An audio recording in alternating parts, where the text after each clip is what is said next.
Bwana Yesu asifiwe. Mimi naitwa Dismas Godbless na hii ni Siri za Ufalme TV na hii ni Tiwa Moyo. Leo nataka tuangalie neno dogo katika Biblia ambalo Mungu ametupa siku ya leo.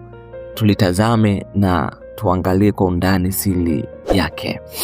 Katika kile kitabu cha Zaburi 118 ule mstari wa 22, neno la Mungu linasema, jiwe waliolikataa waashi limekuwa jiwe kuu la pembeni. Huu mstari umerudiwa na Yesu Kristo katika ile Mathayo 21:42. Neno la Mungu linasema, Yesu akawaambia, amkupata kusoma katika andiko, jiwe waliolikataa waashi, hilo limekuwa jiwe kuu la pembeni. Neno hili limetoka kwa Bwana, nalo ni la ajabu machoni petu. Pia neno hili limerudiwa katika vitabu kadha wa kadha kama vile Marko 12:10, kuna Luka 20:17 na pia Matendo 4:11. Jiwe hili walilolikataa waashi lilikuwa jiwe la namna gani? Hebu tuliangalie. Jiwe hili walilolikataa waashi, kwanza waashi walikuwa ni watu wa aina gani? Waashi walikuwa ni wajenzi, walikuwa ni makontrakta, walikuwa ni mainjinia wa majengo na watu hodari wenye kuchora michoro mikubwa na michoro mizuri na kuidesign.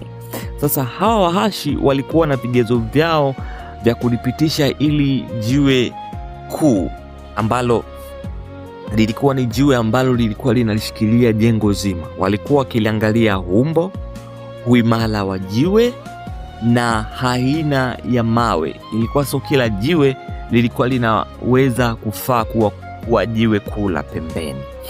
Sasa kumbuka, ili neno sio mfano. Yesu alikuwa anawaambia wanafunzi wake kwa mifano, lakini hili neno lilikuwa sio mfano. Ukisoma katika Biblia, katika maandiko haya yote, ilikuwa sio mfano. Kwa hiyo ni kitu ambacho kilikuwa ni halisi, kilitokea. Yesu hajawahi kusema uongo, wala Mungu hakuwahi kusema uongo.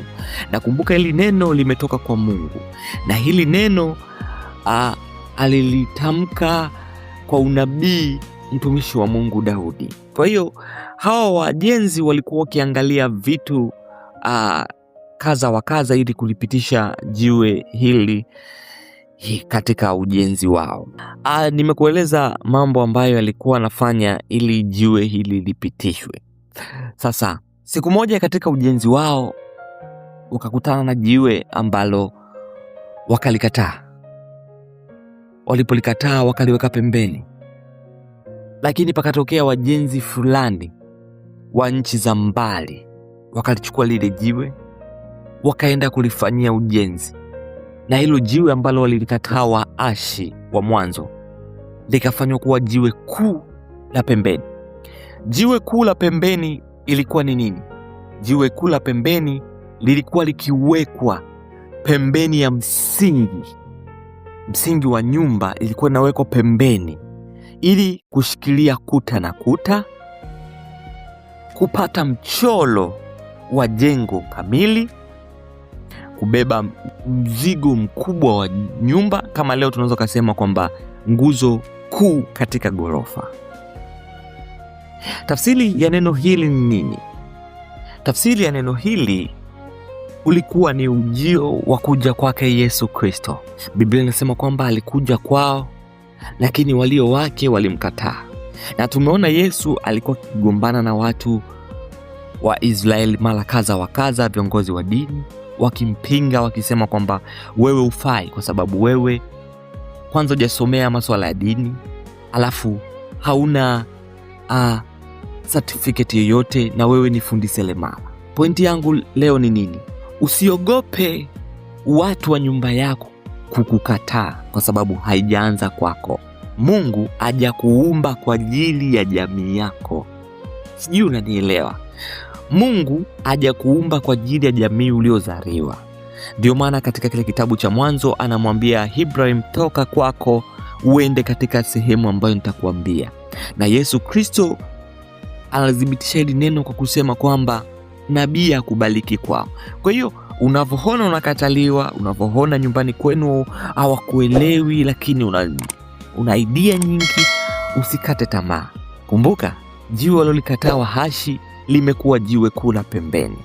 Pambania maono yako, acha kukata tamaa, kwa sababu Mungu hajakuumba kwa ajili ya jamii yako. Mungu amekuumba kwa ajili ya jamii nyingine, na ukiendelea kufight na ukiendelea kupambana na kumwomba Mungu, wewe ndio unaweza kuwa jiwe kula pembeni, na watu wengi sana wakapata maji kwako na wakanufaika na wewe. Mungu akubariki. Mimi naitwa Dismas Godbless. Kama hujasubscribe, unaweza ukasubscribe na ukatani on notification bell ili kuwa wa kwanza kupata vipindi kama hivi. Mungu akubariki. Wakati mwingine. Amen.